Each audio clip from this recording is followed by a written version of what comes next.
일단은 60% 지급하기로, 그러니까 손해사정금의 60%를 지급하기로 일단은 몇 분, 그러니까 이제 대다수는 아니고요.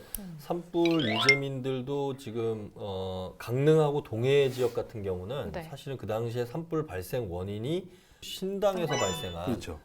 그 화재가 원인이었던 걸로 이제 밝혀졌고, 나중에 이제 그분은 뭐 행위자는 뭐 구속이 돼서 법적 처벌을 받았는데 그분들은 보상 받을 수가 없어요. 그 개인한테 청구해야 되기 네. 때문에. 근데 고성하고 속초 산불은 명확하게 발화 원인이 한전이 운영하는 전신주에서 전선이 끊어지면서 거기서 발생한 스파크로 불이 났기 때문에 귀책 사유가 이제 한전에 있는 거죠.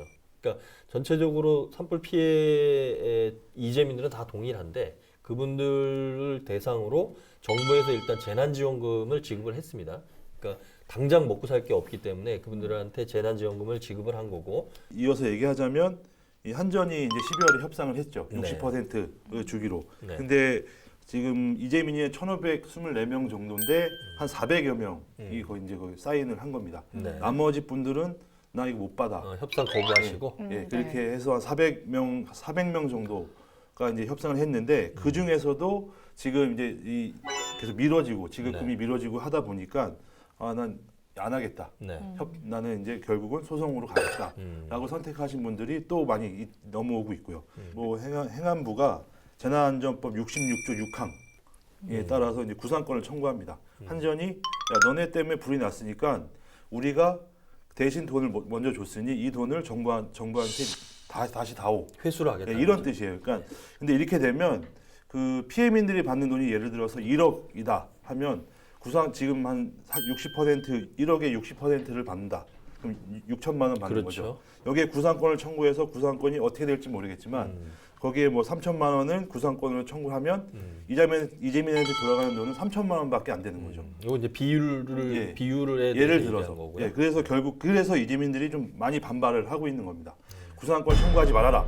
왜? 우리가 받는 돈이 적어지니까.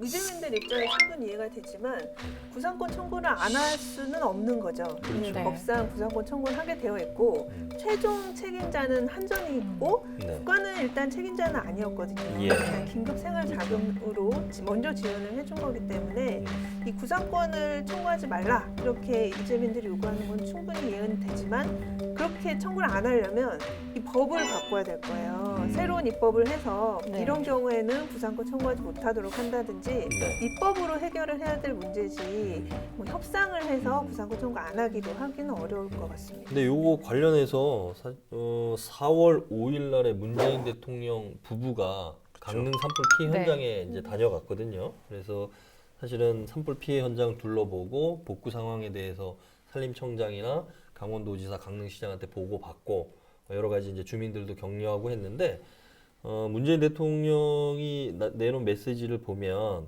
재난 보상금으로 충당이 다 되시겠냐 이렇게 이제 이야기를 하고 지금 나오는 한전과의 구상권 문제도 주민들에게 도움이 되는 방향으로 해결할 수 있도록 정부에서도 노력하겠다. 이런 메시지는 일단 내놨어요. 네. 그렇죠. 이게 제도적으로 정부가 구상권을 청구 안 하면 이거는 직무유기에 또 해당할 수가 있습니다. 그러니까 안 할 수는 없는데 그러면 돌아가서 이재민들 입장에서는 우리가 한전한테 정상적으로 받아야 되는 돈 중에 일부를 빼고 주는 거니까 사실은 이게 이재민들 입장에서는 지금 아까 얘기했지만 뭐 집을 줘야 되는데 땅도 못 사서 돈 빌려서 네. 땅만 살았는데 결국은 집을 지려면 또 그만큼 돈이 필요한 거고 그러니까 삶의 터전이 사라진 사람들에 대해서는 어떻게 구제를 할 거냐 이런 문제가 이제 남게 되는 거죠. 네. 그리고 이 속초 고성 같은 경우에는 원인자가 분명히 밝혀졌고 예. 또 돈이 있는 한전이기 때문에 네. 이렇게 보상 문제가 논의가 될 수는 있지만 강릉이랑 인제 같은 경우에는 개인의 그렇죠. 실화거든요. 네. 특히 인제 산불 같은 경우에는 그 불을 이제 실화를 내신 분이 지금 좀 고령으로 지금 병원에 누워 그렇죠. 계셔서 형사 재판도 지금 미뤄놓은 상태인데 어떻게 경제적으로 민사상 손해배상 청구하겠어요? 할 방법이 네. 없는 거죠. 강릉이랑 인제에서 피해를 입으신 분들은 또 이렇게 고성 속초 같이 또 경제적인 지원을 더 받는다고 하면 왜 우리는 안 해주냐 이런 불만이 나올 수가 있죠. 현재로 저기 그 인제 산불의 지주가 네. 저희 회사 아버님이십니다. 그 얘기 왜 갑자기 해? 그 얘기가. 네. 그래서 그 친구한테 물어봤더니 뭐 피해에 어떻게 됐냐 했더니 그냥 산림청에서 나무 심어주기로. 아, 그러니까 네. 산주는 피해를 본 거죠? 네. 네. 아, 네. 산주가- 피해자라서 네, 네. 그래서 어떻게 하냐 했더니 산림청에서 나무를 심어주는데 어떤 나무를 심어드릴까요? 아, 네. 그런 거예요. 네, 이 정도. 또 이런 경제적 피해 말고 좀 정신적인 피해 보상은 어떻게 이루어지는 건가요? 정신적인 피해 보상 받으시려면 손해배상 청구 소송하시는 수밖에 없어요. 이렇게 뭐 한전이랑 행안부랑 논의하는 과정에서 정신적인 피해 배상까지 인정되기는 어려울 것 같고 네. 그런 부분은 이제 소송하셔서 내가 네. 이만큼의 정신적 고통을 얻었다 배상을 해달라라고 청구하시는 수밖에 없는데 솔직히 정신적인 손해까지는 뭐 입증하기도 어려울 가능성이 있어서 법원에 소송을 하더라도 일단은 제일 우선되는 게 경제적 손해. 네. 네, 그 네. 부분에 우선이 되고 정신적 손해는 그냥 일괄적으로 그냥 얼마 이렇게 해서 법원에서 그냥 일괄적으로 할 가능성이 높고 내가 더 고통을 얻었다, 나는 덜 얻었다 이런 주장은 좀 어렵지 않을까 싶습니다. 혹시 변호사님 이 관련돼서 뭐 들어온 거 있으세요? 인재 인재상품. 네, 인재 산불의 경우에 저도 이제 아시는 네. 변호사님이 그 가해자분은 지금 국선 변호를 하고 아. 계세요. 그래서 사정을 잘 아는데 그분도 이제 건강상 문제로 재판도 계속 추정 연기된 상태고 아마 재판 받기도 어려우신 어렵죠. 상황인 것 같고 이재민 분들이 간혹 이렇게 상담을 오시는 경우가 있어요. 근데 지금 이제 협상 자체를 거부하시는 분들이 속속 나오고 계시니까 네. 저희로서는 이제 열려 있는 거죠. 그런 점에서 저희 돈의 언론도 계속해서 이 산불이 어떻게 좀 복구가 되고 진행이 되는지 후속 보도는 해야 되잖아요. 그렇죠. 그러니까 저희 재난방송의 역할이 좀 중요한 것 같습니다. 아, 예. 약간 좀 저희의 자랑을 좀 해야 될 것 같은데. 아, 저희 잘했죠. 네. 진짜 네. 잘했어요. 네. 그 저희 상도 많이 잘했다는 받았잖아요. 것만으로는 좀 또 상 받으신 분. 네, 또 상을 혼자 받으셔. 네.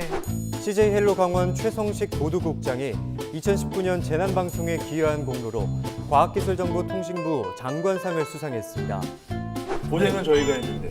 같이 받은 것도 있고. 근데 이게 재난 방송, 그러니까 저희 케이블 방송의 어떤 그 역할이 극명하게 좀 드러났던 어떤 사례인 것 같은데 저희가 뭐 소방관들만 전국에서 온 게 아니라 저희 취재팀도 전국에서 소집을 해서 3일 동안 재난 방송을 했었기 때문에 그 이후에 저희도 재난 방송에 대한 어떤 매뉴얼도 체계화가 됐고 그 이후에 뭐 여러 코로나 지금 19 사태 때도 저희가 집중 보도를 할 수 있었던 그런 기본적인 어떤 재난 방송의 토대를 이런 그 대형 산불을 통해서 또 우리가 마련한 어떤 계기가 있었습니다. 아니, 그래서 저 같은 시청자는 네. 정말 발빠르게 안방에서 편하게 네, 그렇죠. 또 재난 정보를 신속하게 또 접할 수 있는 거 아닙니까? 네. 고생 많으셨습니다. 감사합니다. 말 듣고 싶어요.